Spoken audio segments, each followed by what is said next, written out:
Tim, Mm-hmm. and we don't have to get into the weeds because we wouldn't do it justice. But I know in America, like for us here in the state of Texas, we're right on the border, okay? And like in my humble home, I've got 14 languages being spoken in my home, okay? And so I know in other parts of Texas, border cities, we have a variety of languages being spoken. So my question to you and Ranu are this: how do you address kids that are special ed, that are they're learning English, or they might be natives?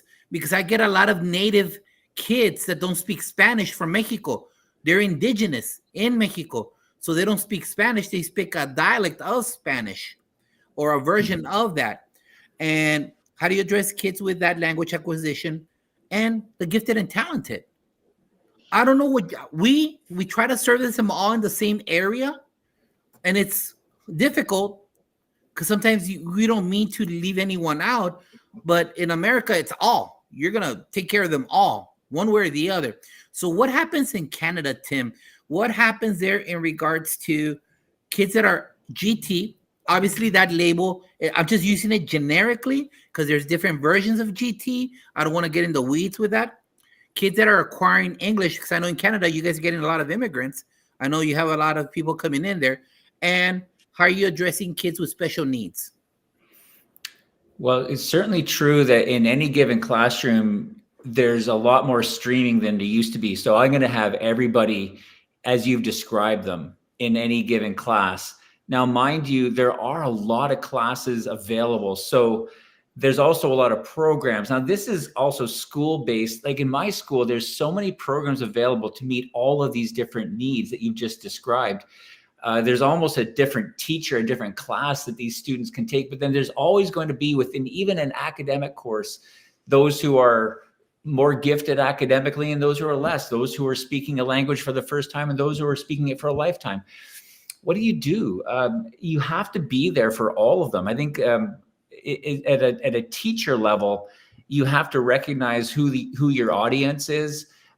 You have to be willing to move around the classroom after a lesson and see individually where people are at. To teach them as a group exclusively would be unsuccessful. I think you have to be down at their level. Almost every class, ask them specifically, did you understand that? Is there something I can help you with? Can I give you extra practice? How are you doing outside of the class? How long have you been in the country for? I'd love to hear your story. Where are you from? Tell me about your school, where you were. I had this beautiful girl come from Liberia last year, and her story of her private girls' school in Africa was just amazing. And I just loved hearing and she said, kids are so different in Canada. And I said, tell me about that.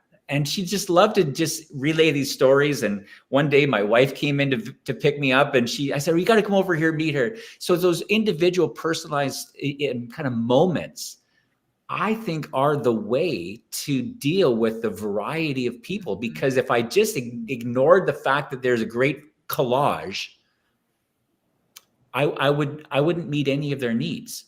And so I do teach a lesson. I think probably a lot of teachers do this. You teach your lesson and then you move around the classroom and you say, how did that sit with you? And that's how I am getting to this great variety of people that you've just described.